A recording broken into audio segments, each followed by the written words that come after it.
In the 1920s, a small group of experimenters claimed they could boost crop performance using almost nothing. No fertilizer formulas, no engines, no special seeds, just metal, mostly wire, placed in soil, arranged like an antenna for the environment.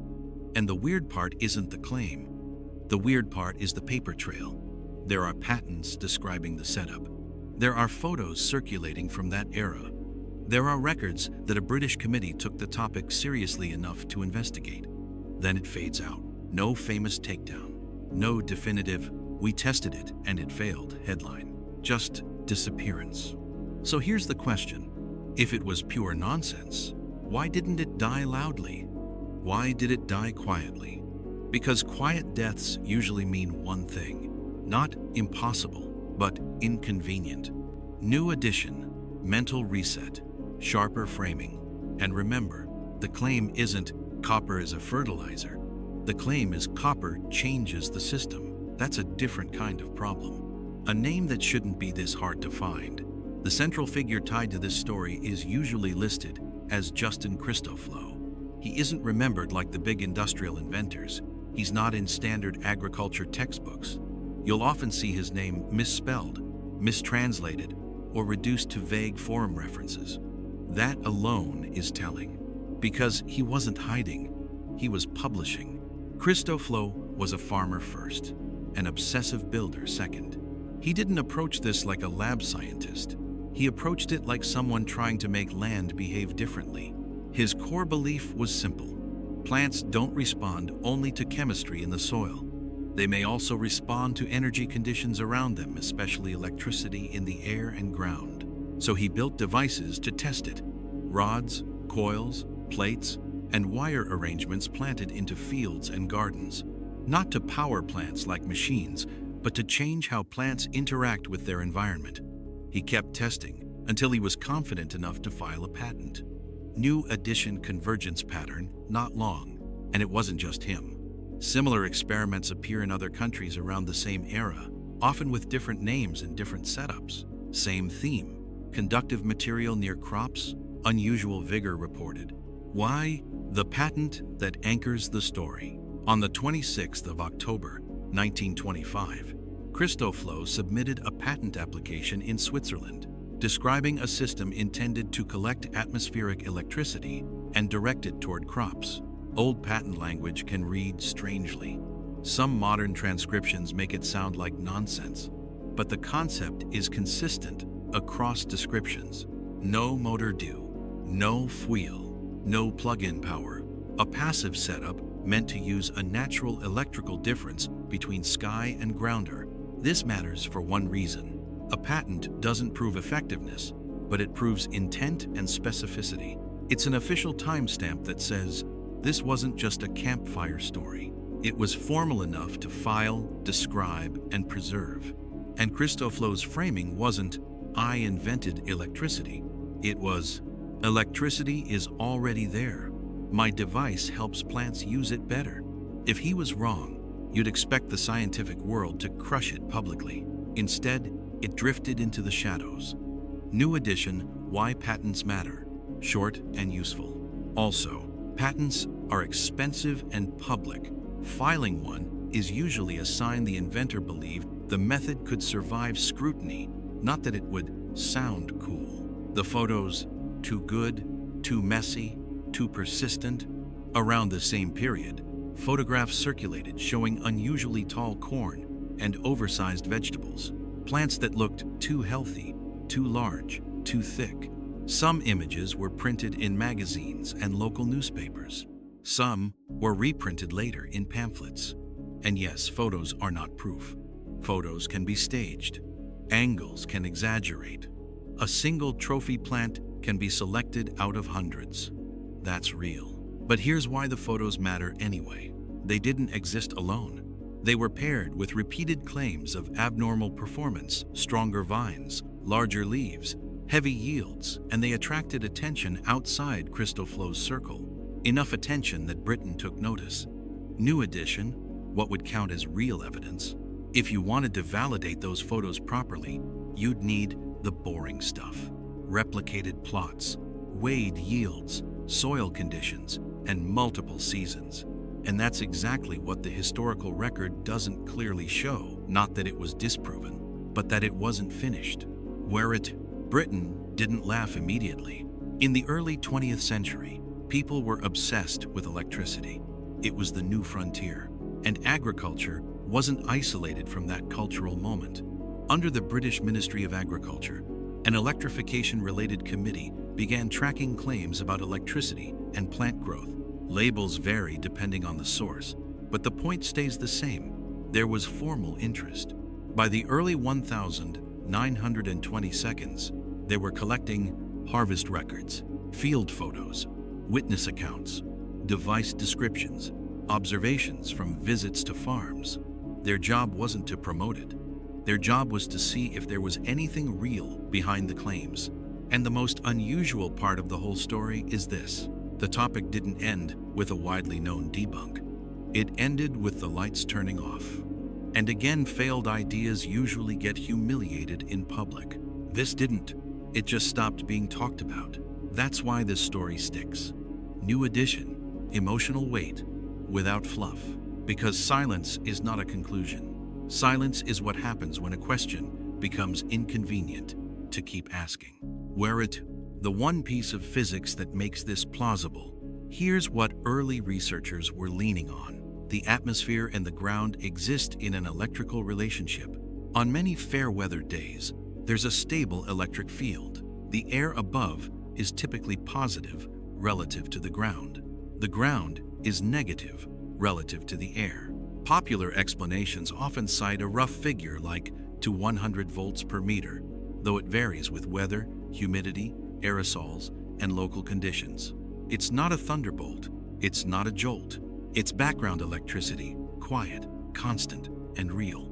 Plants live inside that environment 24/7.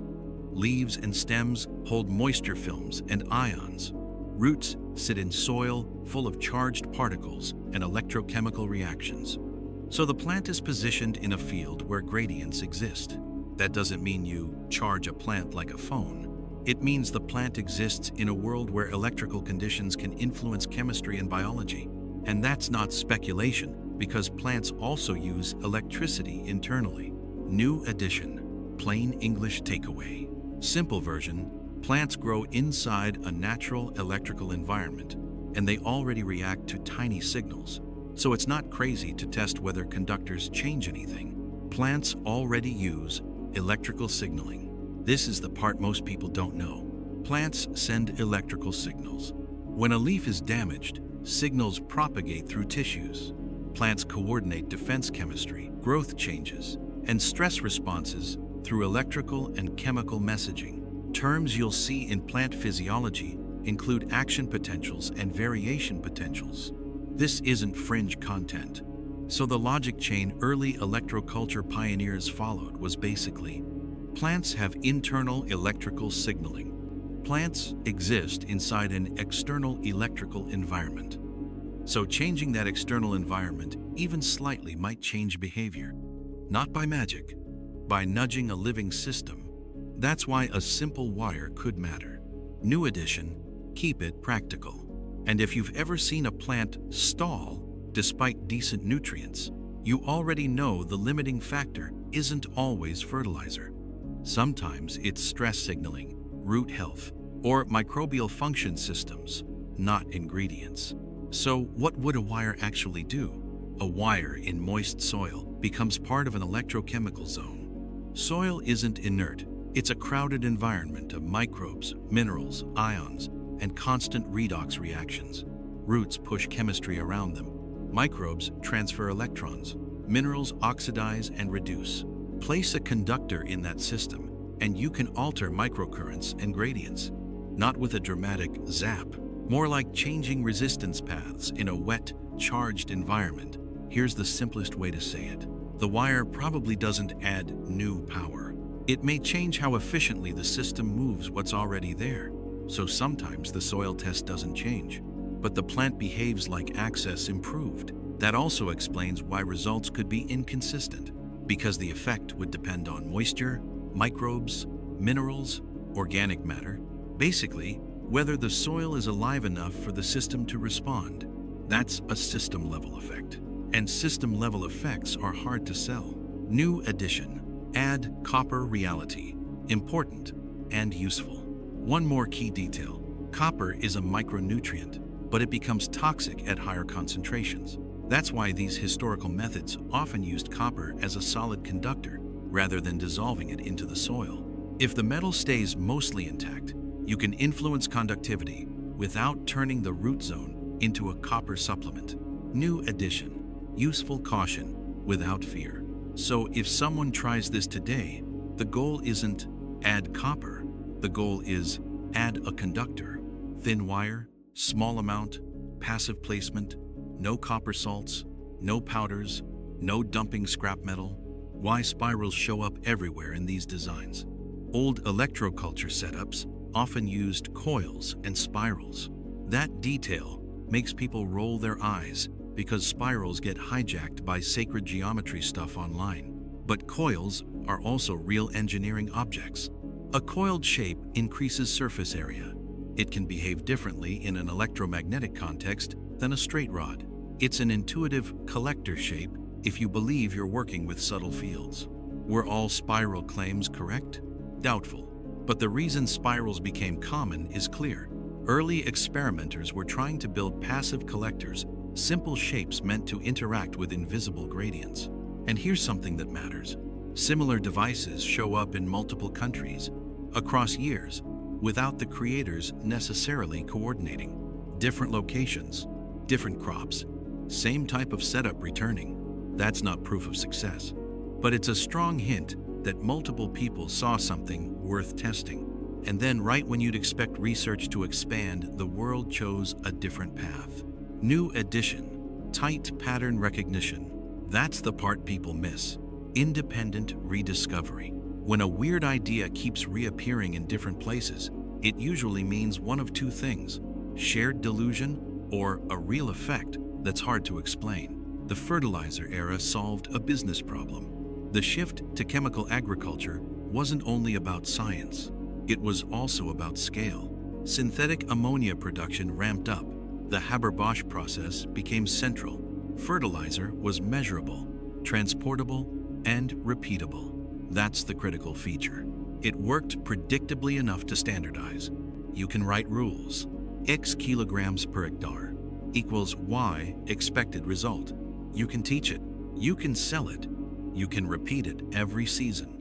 Electroculture, especially passive, wire in soil versions, doesn't fit that. It's context dependent, variable, messy, hard to guarantee. And even if it did work in many cases, it has another problem. It's not a recurring purchase. A one-time setup that improves performance is not attractive to an industry built on annual inputs. So the topic didn't need to be banned. It only needed to be ignored. That's how ideas die in modern systems. Not through censorship, but through starvation.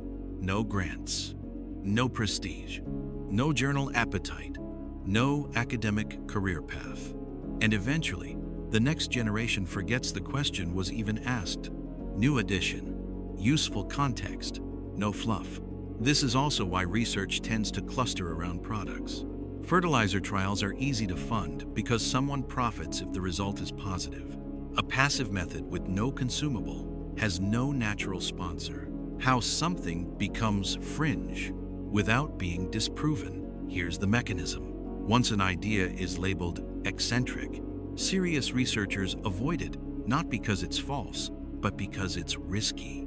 Then fewer papers get published. Then fewer citations exist. Then it looks like there was never evidence. That's how neglect turns into apparent non-existence. So when people today say there's no serious research, they're often describing the end result of an incentive system, not necessarily the truth of the claim. And that brings us to the modern echo. New addition, plain language restatement. In other words, the lack of modern studies isn't proof of failure. Sometimes it's proof nobody wanted to spend money finding out. Nament, China's large-scale trials. Not the same, but relevant.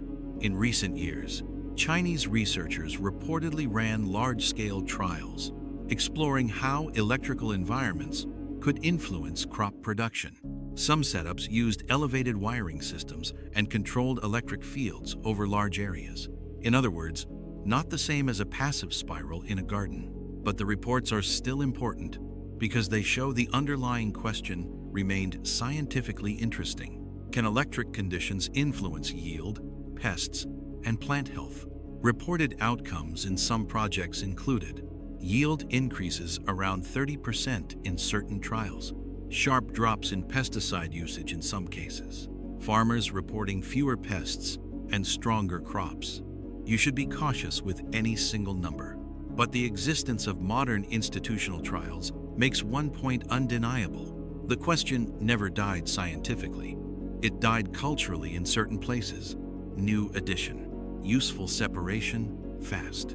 And this matters because it suggests two separate effects might exist. One from strong, controlled electric fields, active systems, and one from subtle conductivity changes in the root zone, passive systems. Different mechanisms, same theme. Plants respond to electrical conditions. 9 to them, active versus passive. Don't confuse them. Online discussions often mash two different things together. Active systems use external power, generators, transformers, high voltage. They can be dangerous, not DIY friendly. Passive systems, no power source, no battery, no plug. Just conductive shapes in soil meant to interact with natural gradients. Passive methods are simpler and safer, but also subtler and more variable. Mixing these up leads to two bad outcomes.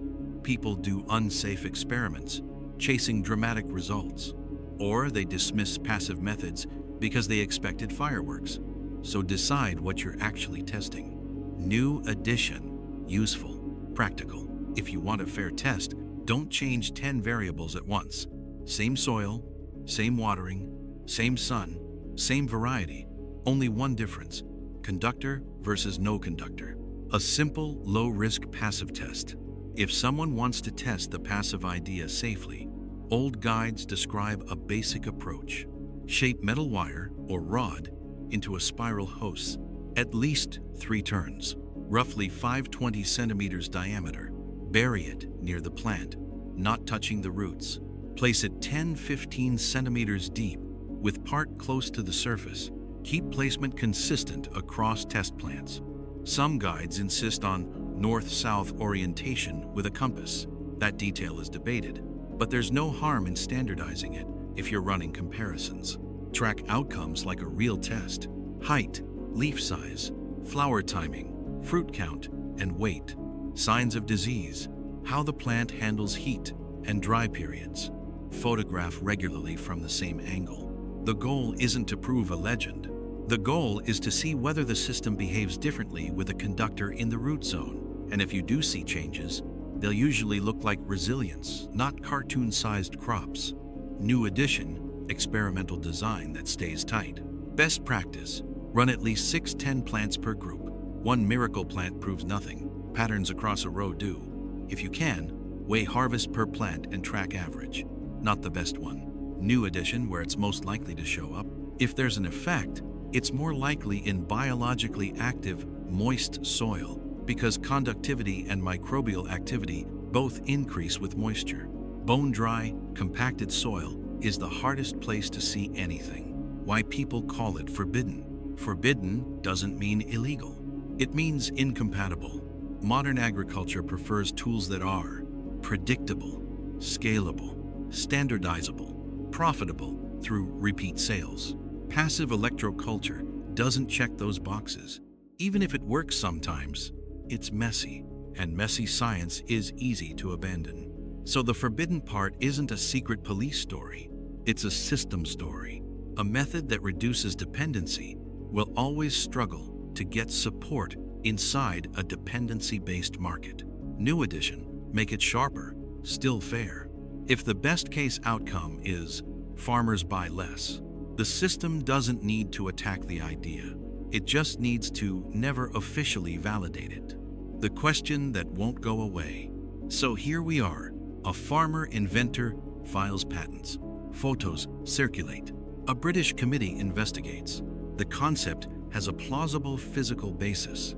Modern trials elsewhere revisit the same theme, using different methods.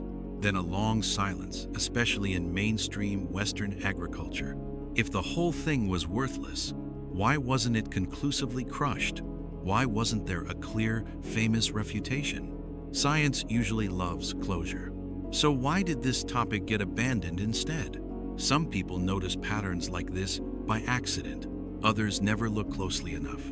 And maybe that's why the story keeps resurfacing, because it doesn't demand belief. It demands a proper test. And in a world built on paid solutions, a low-cost question can be the most disruptive thing in the room. Across many farms, certain areas quietly outperform expectations. No new inputs, no obvious cause, just consistency. If it's not coincidence, what is it?